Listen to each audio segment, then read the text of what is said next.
The mayor couldn't be here, so the county judge and the mayor Austin doing a tour of the damage in other parts of the county. Before I'd like to introduce Senator Cruz, I have Marshal Ken Bell who's going to come and give you a briefing about some of the damage that's been going on here in San Marcos. Good afternoon. I'm going to start off with the release of names from this morning from a victim that was located.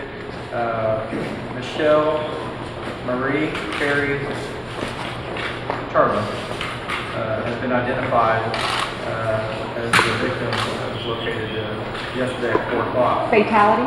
It was a fatality. She was a resident of 100 Deer Crossing in Wimberley, residential structure in 100 Deer Crossing. That's Michelle Marie Carey Charles. I'm sorry, I say this right. It's Michelle Marie Carey Charles. There's a hyphen between Carey and Charles. We'll have that name on the wall over here for you, along with photographs. We're down to 11, or correction, 9 persons missing. So we've identified as missing where we can articulate with some definitive reason that they are missing at this time. And since this morning when the power came up, the internet connections and all those sorts of things across the county are starting to get reestablished. We're finding people, we're reconnecting people, and that's happening as it should. We have a lot of questions this morning on how much area has been searched and coverage. We're at 3,600 acres and 26 river miles have been searched to date. Volunteer operations. Right now we have volunteer centers, resource centers set up in Wimberley, Texas at the Cypress Creek Church, 211 Stillwater, again open 9 to 5. We have to have, especially folks that come in to help out individually, need to check in with that center. That way we keep track of who's coming and who's going. We don't want anybody to get hurt. We also line up people who need help with people who want to help. If you just show up and go door to door, you're going to be disappointed, I think. People aren't there, they're not ready to receive you. Whereas the VRC, the Volunteer Reception Center, can make those connections and make them right. We have one set up in San Marcos, at the San Marcos Fish Hatchery at Plaza Center. That's at the 206 CM Mountain Parkway. It's just a few miles from here. Again, 8 to 5. And we have phone numbers for those folks that are available. We can push it out in the packet at the end. Let's see. We're still in the same mode that we were this morning on the operational picture. We are starting the conversion, as I talked about, with the larger groups that can come in and start doing some of the non-technical work. Don't get me wrong, these rescue groups that are coming in are highly skilled. They got some really good equipment, and that's what we're looking for, is that second phase, get some relief to the 100 plus that are on the ground. We just want to get the super technical stuff out of the way and wrapped up. Debris management is one of the next phases that we're having to that we need to talk about. That's a recovery thing that we have to deal with. Part of the debris, as you can imagine, most of you have been on the site out there, especially in the Wimberley area, moving up along the river. It's massive. It's going to take years to figure this out. And I don't mean to figure out how to do it. We know how to do it. It's going to take years to fix it. It is a massive undertaking. The roads, just to deal with the type of infrastructure in that small town, for example, is going to be incredible to figure out how to move that amount of debris and get it from one place to another and get the disposal underway. For folks that are in the San Marcos area, we're looking for building materials and things. Try to get separation when you pull that stuff out to the streets. Those debris and those other trash goods, if you separate them, that's much easier for personnel when we're trying to mitigate and get it to the right pile. Household hazardous waste for the county has been established. We have a receiving site here in San Marcos. That site, I'll get you that information in the packet that comes with this. Normally that is not available to county residents, only city residents. Are you making that available to everybody? Actually, it's both ways, and I'll catch your questions here in a few seconds. But it is a good question, but we'll get all of those here in a minute. But other than that, the other questions we had this morning relative to the search efforts, we are looking to make the shifting our posture. We're going to have to get these larger groups that are dialing in with our state and local resources organizing. In the middle of everything this afternoon, I'm sure y'all saw that Blanco County had a tornado come through. Blanco County got a pretty good hit. I've talked with Chris up there, the emergency management coordinator, and we're trying to make sure the resourcing is equitable, make sure we get everything. The people who need things, they're going to get it. The state's doing a real good job spreading out. It's a massive undertaking right now. All right, real quick, any questions you have relative to? Can you touch on the donation center that's now open? Okay, donation center is open at the 200 Springtown Way. It's at the old big box store that's there in the parking lot. You can go by between 8 and 5, drop off goods if you so desire. We are going to establish pod sites, points of distribution inside of Wimberley. We've checked with our partner cities, Kyle, Buda, and Dripping Springs, and they're in pretty good shape for pods. So we are going to set up a pod site where residents of Wimberley can get what they need on the short term for sure.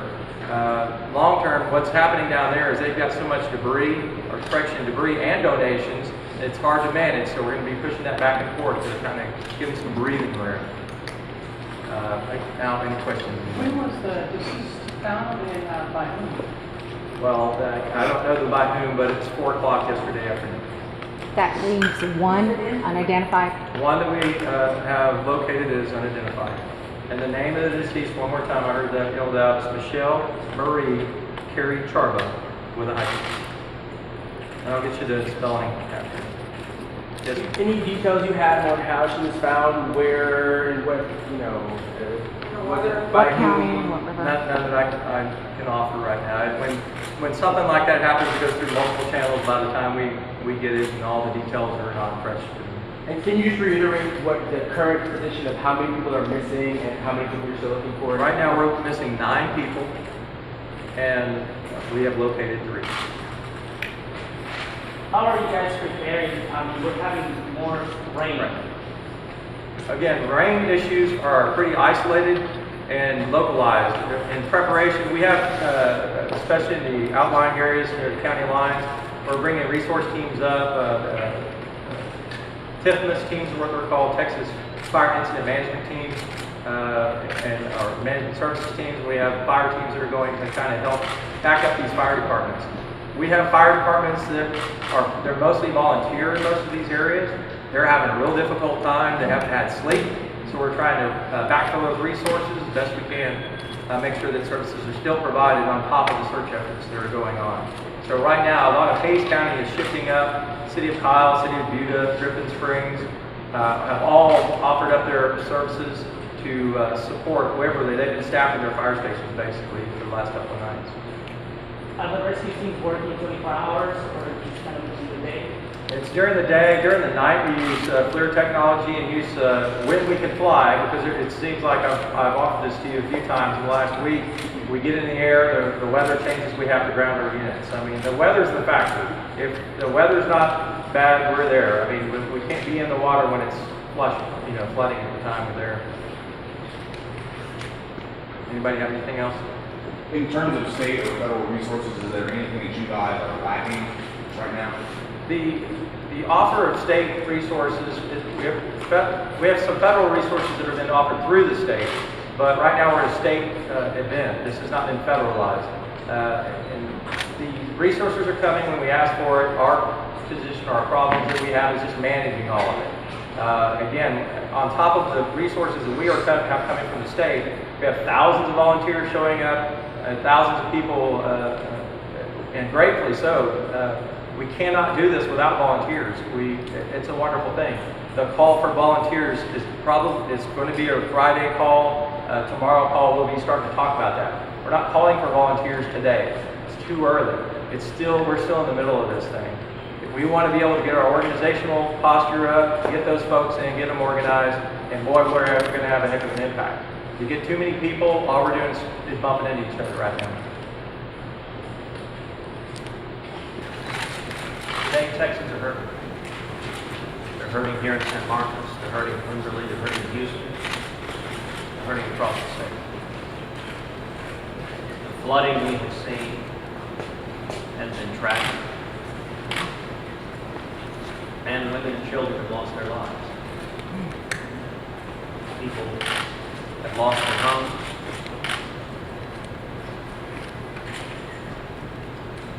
Together, we all express our gratitude to the first responders, the police officers, the firefighters, the EMS men and women who risk their lives stepping into harm's way to save others. As we look at this tragedy, there are a number of things that lift our spirits. Number one, we thank God for all the lives that were spared. I just came from touring Wimberley, where the damage there is unimaginable. You look at the homes that were just utterly gone. Saw a large concrete bridge that the Blanco River took out altogether, picked up two massive slabs of concrete and flung them aside like a paper airplane.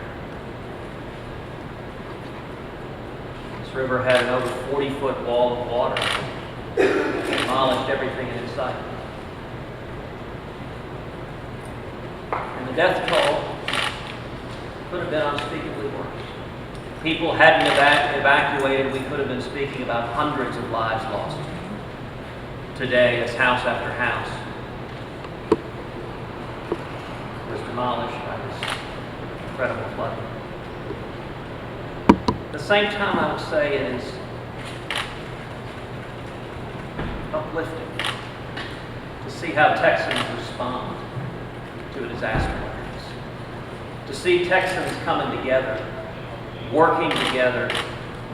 You know, I spent some time just walking along the streets in Wimberley, along the houses that had been demolished, and seeing the men and women there who were back shoveling debris off their front yard, cleaning up, picking through the wreckage of their homes. I visited with a number of men and women who had lost their homes. And you know, to a person, the men and women I visited with, they said, thank God my family's said, material possessions, losing them is hard, it hurts. You lose memories, but it doesn't compare to the loss of life. I talked to one person after another who were in their homes by the riverbank as the water was rising, who waded out to higher ground, fleeing the higher water. It was striking the volunteers who were there working. Men and women who were just rolling up their sleeves, helping people whose homes had been destroyed, helping them shovel through the wreckage. Talked to one fellow who was a college student from American University who was there just digging through the wreckage, helping one family. Another woman who was with the Homeowners Association. She had gone and paid for several large dumpsters, just put it on her own credit card, so that there'd be a place to start depositing some of the wreckage. It's extraordinary to see Texans coming together. And it is indicative of who we are as a people. At this time, every level of government is working together, cooperating well. I've spent the last several days. Yesterday, I was visiting with the emergency management in Houston, dealing with the flooding down there. And we're seeing the city, the county, state, and federal government all working in harmony. The governor has entered a disaster declaration, which is the first step in federal emergency relief. There are a series of federal statutory thresholds that have to be satisfied initially. It appears those thresholds are likely to be satisfied by the magnitude of the damage we're seeing. And I'm confident that the Texas congressional delegation will stand united. In a bipartisan manner, that Senator John Cornyn and I will work together very closely, that Democrats and Republicans in the congressional delegation will stand as one in support of the federal government meeting its statutory obligations to provide the relief to help the Texans who are hurt. What I would say now is that we are grateful to the so many men and women who are rolling up their sleeves and helping. We're grateful to the organization, to the Red Cross that is standing up shelters here and in Houston, caring for those who've lost their homes. We're grateful for churches and charities who are giving sacrificially to help our brothers and sisters. And together, 27 million Texans, we are lifting up the families of those who have lost loved ones, or those whose loved ones are missing, and they are praying to defy expectations and discover their loved ones still living. We're praying for those who've lost their homes, and we're standing together as one. Have to answer some questions. Senator, have you spoken with any of the victims' families? I have not. I spoke with a number of families who, as I said, lost their homes, but I have not visited with any of the families of those who were killed. You mentioned the relief from all levels of government. Can you elaborate at all what that relief will look like? Are we talking about financial? So there's a tiered process for the first responders, traditionally in this sort of disaster, are at the local level, are the city and county, and the cities and counties, I think, are working in harmony, and it's the fire and police and EMS and all of the resources on the ground to respond immediately. The state is stepping in and providing every assistance that is possible. I met with the governor yesterday. The governor is committed to doing everything that is needed. I would note the governor told me yesterday that he spoke with the president, and the president committed to ensuring that the federal government would step in and help as well. When will that be signed? In terms of the federal relief, there's a statutory threshold that has to be demonstrated in terms of the magnitude of loss, and so there's a process for quantifying the loss that is being done at the local level and state level, and when those thresholds are met, that's when the federal government can step in. My office is certainly doing everything we can to accelerate that process, to get the federal government relief here as soon as possible, and our Central Texas Regional Director, Kenneth DePue, has been visiting with leaders on the ground, and our office is here to work with people on the ground so that we can help accelerate that process as well. Do you see any need for systematic change at the federal level or anything at this point? You know, at this point, the focus is really coming together to help those who are hurting, to help those who are suffering, and help them rebuild their lives. That there is plenty of time. I mean, this was a natural disaster